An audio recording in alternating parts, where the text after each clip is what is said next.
And from that, I asked them what they had for breakfast, or if there was a visitor, who their visitor was, what's on TV. They're able to communicate with me. I can actually check and see, are they alert, are they oriented, are they able to hold a conversation, what mood are they in, are they responding to me, are they not responding to me, those sorts of things. Okay? All right, so I'm going to do a head-to-toe assessment on you. If there's any problems during the time, let me know. Are you in any discomfort or pain right now? Okay. You're in, what kind of pain are you in? I'll ask them what the level from 0 to 10, 0 being the least amount of pain, 10 being the most amount of pain, what level of pain you are. I'll tell you a number. I'll say 3 or 4, 5, 10, whatever it is. Okay, is that pain, can you tell me where that pain is located? All right. Is that pain tolerable for you, or would you like some medication for that now? Okay, so I want to see what that level of pain is. Okay. All right. Well, I'm going to go ahead and do my head-to-toe assessment. I'm going to start by doing your vital signs, and then I'm going to go ahead and look at different parts of your body. Anytime you feel any discomfort or pain, just let me know, and I will go ahead and stop. Okay? So I'm going to start off by doing your vital signs. I'm going to do your blood pressure, your pulse, your respirations, my temperature, pulse oximetry, and I've already checked your pain level. Okay? I'm going to raise your bed. Make sure the bed is locked.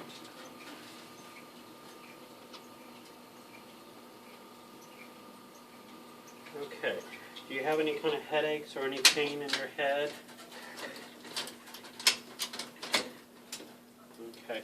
Just going to go ahead and touch parts of your head. Feel any pain in your sinuses area there? No? Nothing there? Going to feel behind the ears as I'm coming up along the jaw. Feeling for any swelling. Okay, good. All right. Any other pain within your nose? No? How about in your head? Okay. All right. Oh, I need a pen. Anybody have a pen? No. All right. So I'm going to. Here's all of this. All right. So what I need you to do is I want you to do me a favor. I want you to take your hand and put your hand up here for me for a minute so I can actually take a look into your eyes. So I'm going to have the patient do that. The reason I want the patient to do that is often when you tell the patient to do that, they'll do it with their dominant hand. Okay? That's also one, I'm looking to see are they following directions. And 2, if that might be their dominant hand, I'm going to ask them, oh, are you right side dominant? Are you left side dominant? Kind of gives me an idea of what dominant side they have. All right, so while they're doing that, I'm going to say, okay, I'm going to turn down the lights. I'm going to shine a light in your eye. I want you to just look straight up to the ceiling, coming from the side. I'm looking at this eye first, coming to this side, looking at this eye first. They're still holding their hand like this. Then I'm going to come up here a second time. I'm watching this eye the second time, and now I'm watching the opposite side the second time. I'm looking for the constriction, dilation, right? All right, so once I've done that, I can turn the light back on.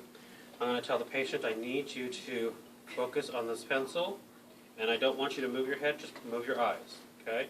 Checking down, up, over, here, cross, cross, and over, okay? So I have Perla. Pupils, equal, round, reactive to light and accommodation. Okay?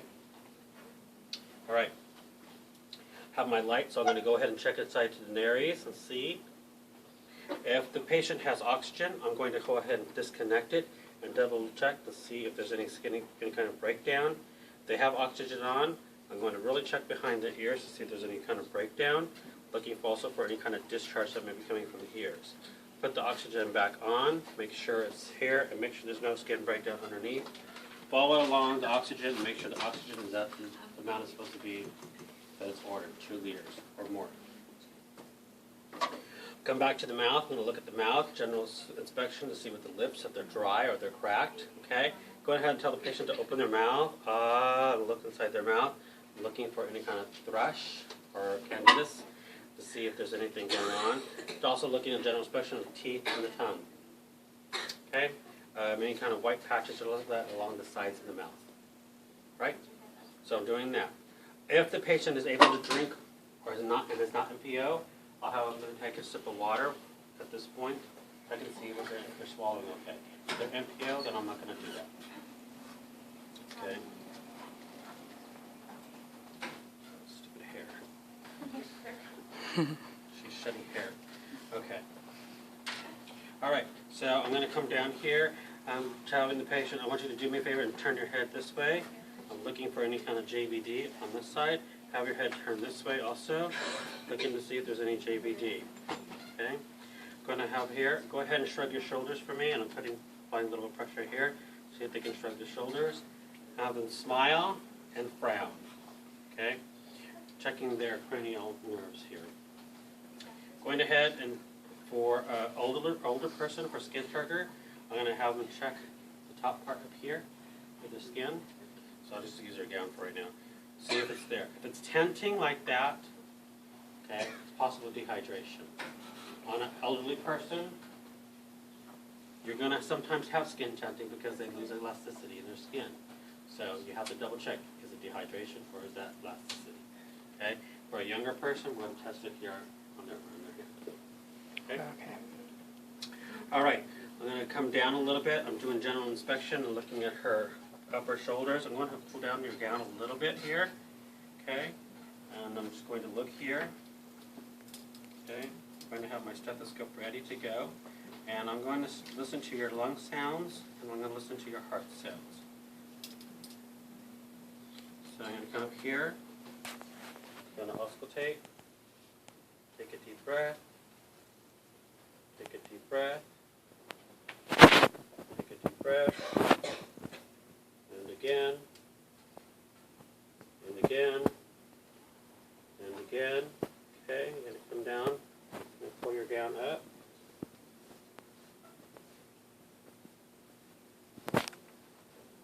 Again. Again.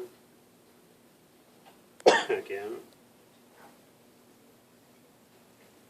And two more. While I'm here, I'm going to come up here and listen to the apical heart. Going to radial pulse. I'm auscultating and I'm palpating. Can we do both for 1 minute? Just listening for the heart and rhythm. Okay. Then I'm going to auscultate for 1 minute. Can we move her ground a little bit so we can see what you're doing? No, covering the patient.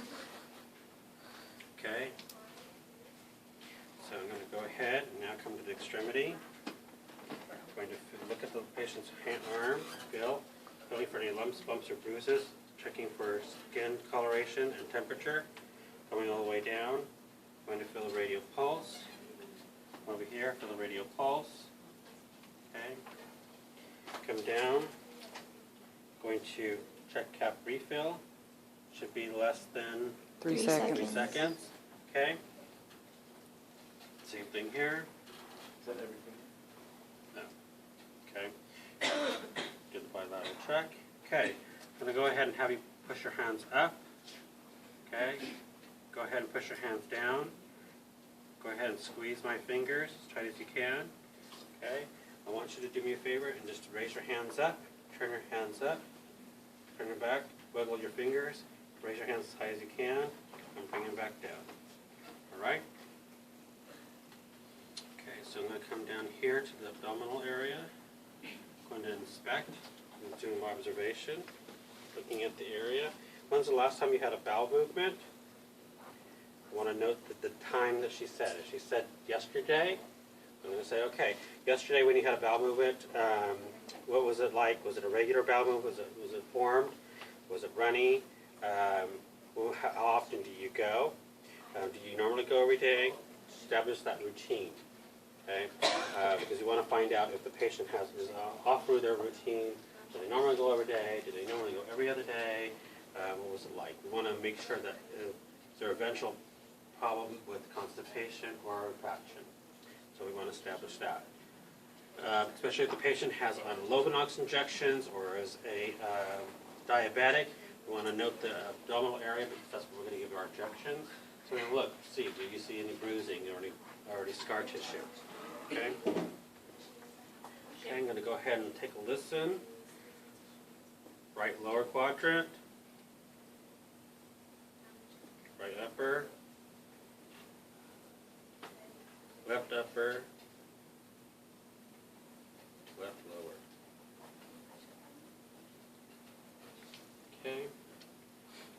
go ahead and just tell me if you feel any pain or discomfort as I'm touching. Okay. I'm listening for a tympanic sound because that's what I want to hear. If I'm hearing dull sounds, that means that there's a possible obstruction. Okay? All right. Also noting if there's any kind of distension, and looking also where the bladders might be, kidneys might be, or any other distension for GU. Okay.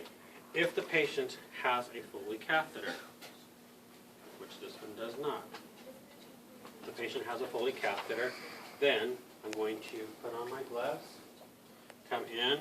Okay, I'm going to go ahead and inspect your area, the genital area. I'm going to inspect the area and look for the insertion site of the Foley catheter. This one doesn't have a Foley catheter, so you can't see it. So I'm going to inspect the inspection site of the Foley catheter. I'm going to see if there's any discharge. Okay. I'm going to gently tug on the catheter to see if it's still in place. After I gently tug, then I'm going to go back and take off the pressure off that bladder wall and push it back in. I'm going to follow the catheter to where it's secured on the patient, making sure that it's still secured. I'm going to follow the tubing. The tubing needs to be on the bed, okay, not the ear. The tubing should be looped on the bed. Following it down to the catheter, I'm going to notice the catheter here. Remember I talked about the diamond in the classroom? So I'm looking at if I'm checking for my diamond. There's no catheter here, so I'm checking for my diamond, which is color. Looking for the color. What color is the urine that's coming out? Okay. Is there clarity? Okay. Is it clear? Is there sediment? What's inside the urine? Is there an odor that I can smell? Also, am I looking at the amount? How much is inside here? Okay. What's our normal amount for urine per hour? 30. No. 300 is too much urine per hour.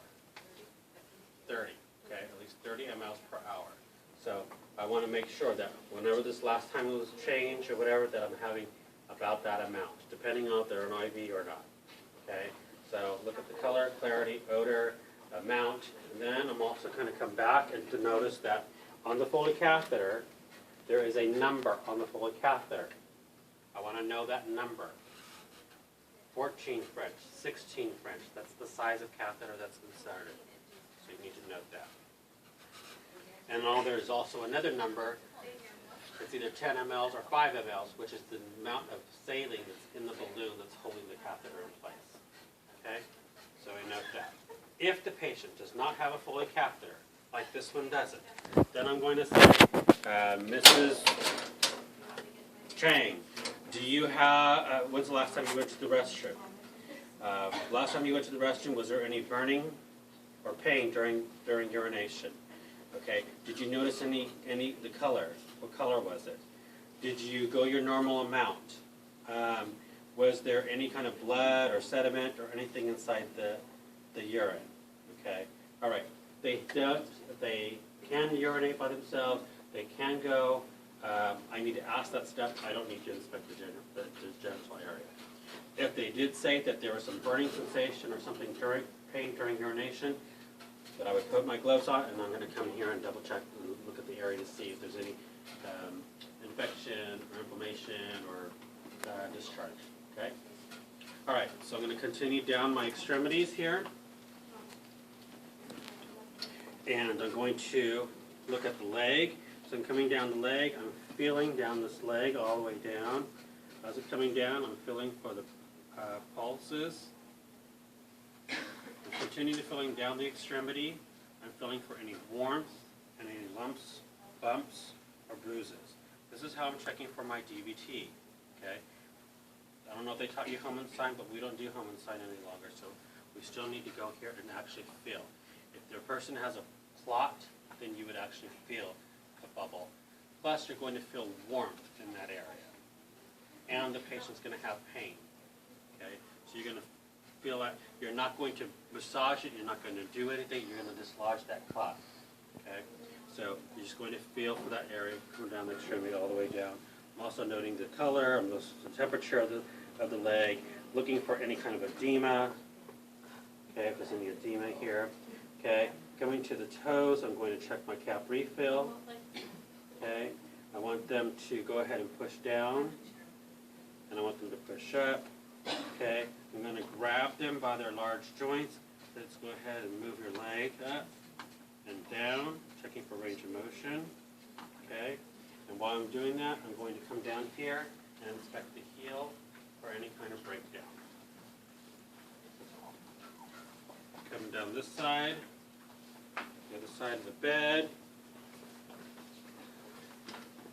Okay, we're going to do the same thing to this leg. Come all the way down, feel. Check the pulse, come all the way down. Check for any edema, calf refill, range of motion. Okay, push up. Check for any skin breakdown. Going down to the edge of the bed. I'm looking at their legs, both sides, looking for symmetry, looking for any other swelling. Okay, I'm going to feel my pulses. Posterior tibial also? Okay, these are good. Cover my patients up. Okay, coming to this extremity. Okay, looking at the arms, going all the way down. Again. Okay. Calf. Hand temperature. Everything's okay here. Okay, I'm going to have the patient turn to their side. So if you could do me a favor and reach over to that side for me and turn. Okay. You okay there?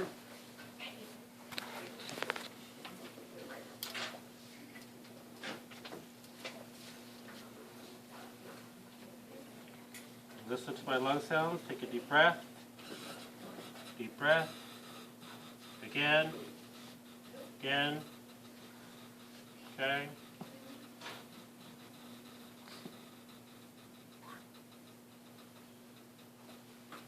Okay.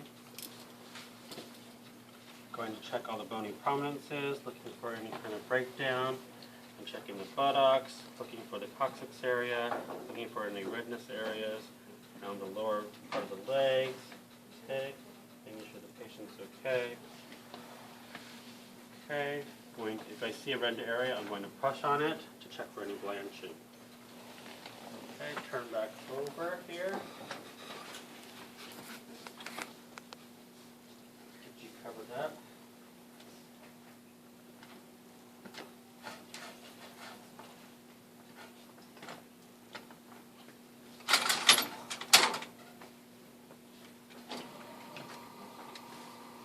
Get over the bed.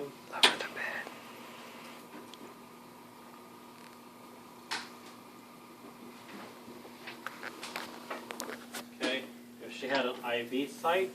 I'm actually going to check the site. I'm looking for any inflammation, any redness, swelling, infiltration. Okay. I'm going to look at the site, note the size, note the date. If there's a saline lock, that's all I need to worry about. If it's hooked up to IV fluids, I'm going to follow IV fluids up to the IV. Pull, look at the medication. Is it the right patient? Is it the right medication? Is it the right rate? Because I got all that information in the report.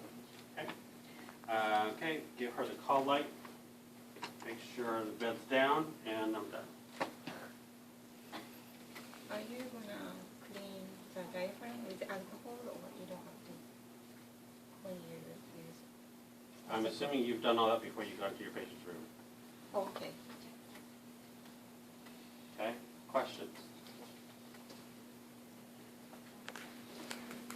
Bright. That light is bright.